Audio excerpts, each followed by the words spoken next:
Selamat malam dunia tipu-tipu, kembali lagi nih bersama Dik-Dik Wadidaw, awe-awe. Kali ini Dik-Dik bakal mereaction videonya bapak-bapak yang sedang viral, yang mengomentari tentang kinerjanya Pak Deddy. Dia nggak setuju dengan program-program Pak Deddy yang anak-anak dikirim ke barak militer. Kita lihat nih komentar si bapak ini. Dia ngakunya sebagai wali murid katanya kurang setuju. Kita lihat nih videonya. Nah, saya selaku orang tua murid di Jawa Barat tidak setuju dengan kebijakan ini. Saya ingin kebijakan itu dihentikan karena kami menilai kebijakan ini syarat dengan dugaan pelanggaran hak asasi manusia. Nah, yang pertama alasannya adalah karena saya melihat bahwa Deddy Mulyadi ini nggak ngerti atau nggak paham dengan falsafah pendidikan. Pendidikan itu kan tujuannya adalah memanusiakan manusia.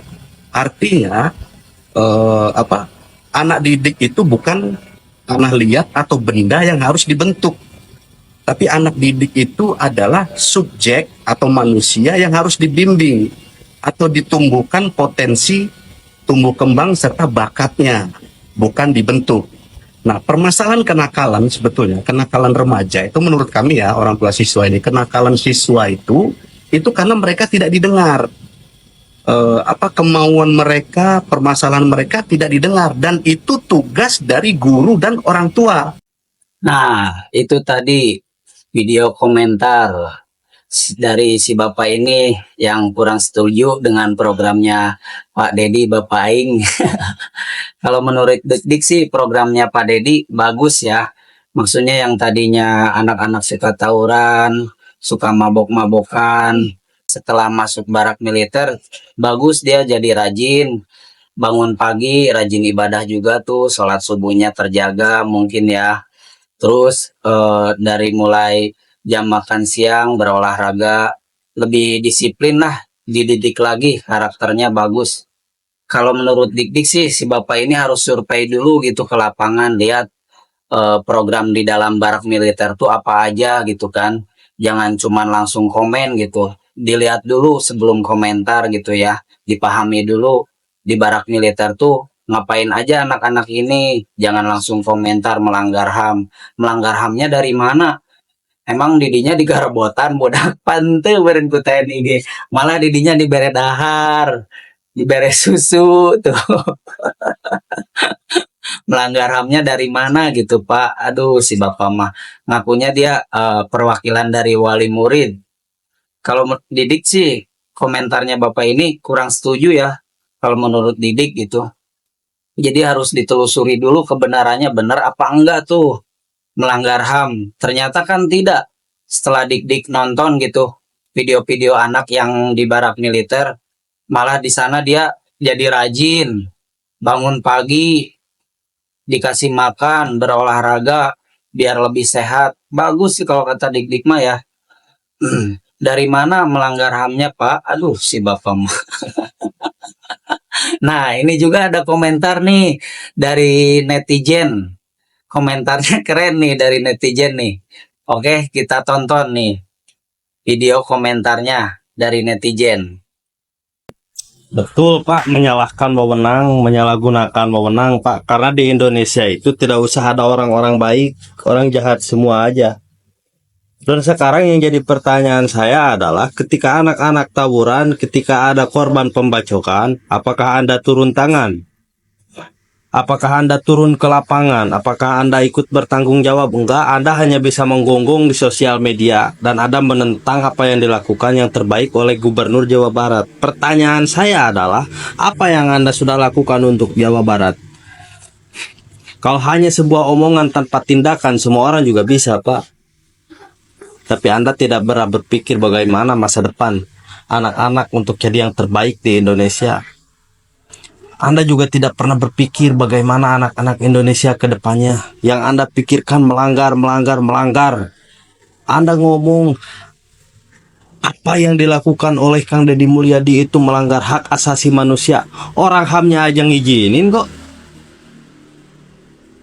Jadi apa yang dipermasalahkan? Jika Bapak hanya untuk mengotori kebijakan-kebijakan terbaik di Jawa Barat, udah Bapak gak usah ikut campur aja.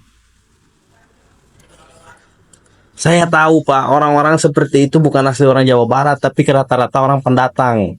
Contoh penggusuran di Sukahaji. Sudah tahu itu tanahnya tanah Sakura, bukan tanah pribadi. Dan ketika warga asli pribumi Bandung berbicara, saya nggak ikut campur urusan tanah. Mereka orang Batak. Yang demo itu orang Batak. Jadi menurut saya problematika di Indonesia udah nggak aneh hal-hal seperti ini Pak. Karena kenapa?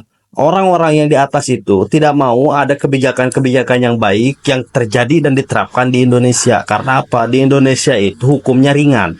Kenapa saya bilang hukumannya ringan? Orang-orang jahat aja hukuman pidananya cuma 6,5 tahun kok, 6 tahun setengah. Padahal korupsinya udah jelas merugikan negara, merugikan masyarakat gitu. Dan sekarang anak-anak dibawa ke barak militer bukan untuk dijadikan latihan perang Pak, bukan. Cuman dididik kedisiplinan. Makanya jadi orang jangan tolol, jangan bodoh. Sesekali makan ikan biar pinter.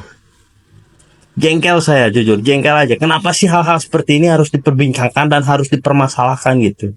Kemarin ada lagi yang membahas vasektomi. Pak Deddy bilang seperti ini. Apabila ada keluarga yang anaknya 7, ada keluarga yang anaknya 6, 5, tolong kalau mau bikin anak lagi pakai pengaman atau enggak laki-lakinya dipakai KB, bukan disuruh vasektomi sampai pada akhirnya jadi bahan perbincangan. Dan saya perjelas sekali lagi, kalau menyusur berita Anda harus tahu dari awal sampai akhir, jangan hanya menggonggong di depan sosial media demi sebuah ketenaran yang tidak berfaedah. Karena apa? Contoh-contoh Indonesia itu seperti ini. Katanya Indonesia mau maju, katanya Indonesia mau jadi emas. Kalau ngomongin Indonesia mau jadi emas, tai saya juga emas Pak, warna kuning. Tapi emas itu apa yang dimaksud disebut dengan Indonesia emas itu apa? Indonesia emas itu hanya disebut dengan lambang Monas yang di atasnya ada emas. Belum jadi Indonesia emasnya, belum. Indonesia kaya korupsi Pak. Kalau Anda harus tahu. Jadi Anda jangan hanya mudah menggonggong di sosial media. Deddy Mulyadi itu seolah-olah menggunakan kewenangannya seenaknya dia, seenaknya jajat dia, membawa anak-anak masuk ke barak militer itu pelanggaran HAM. Orang HAM-nya aja ngizinin kok. Apa yang harus dipermasalahkan Pak? Aneh saya dengan pemerintah di Indonesia saling makan, saling caci maki, saling menjelekan. Beda partai, beda pendirian, beda kebijakan jadi masalah perbincangan. Tolong di Indonesia untuk para pemerintah jangan jadikan masyarakat sebagai budak opini untuk mendengarkan ocehan-ocehan kalian yang tidak berfaedah. Kami sudah muak yang katanya Indonesia merdeka tapi pemimpinnya masih berdebat dengan hal-hal sepele. Mau sampai kapan Indonesia seperti ini? Mau sampai kapan Indonesia terus-terusan menjadikan hal problematika dalam hal-hal seperti ini? Menurut saya, tolonglah.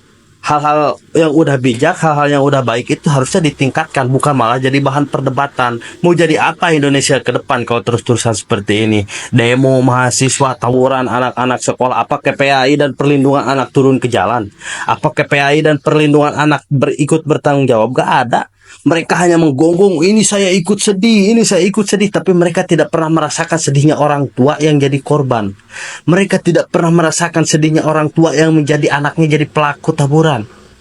Mereka hanya bisa menggonggong tanpa mereka sadari kami butuh pemimpin yang bijaksana Pak. Bukan hanya sekedar omong kosong. Bansos kami masih bisa cari makan sendiri, tapi kebijakan yang otaknya berpikir cerdas untuk masa depan susah. Maka dari itu saya sarankan terhadap pemerintah,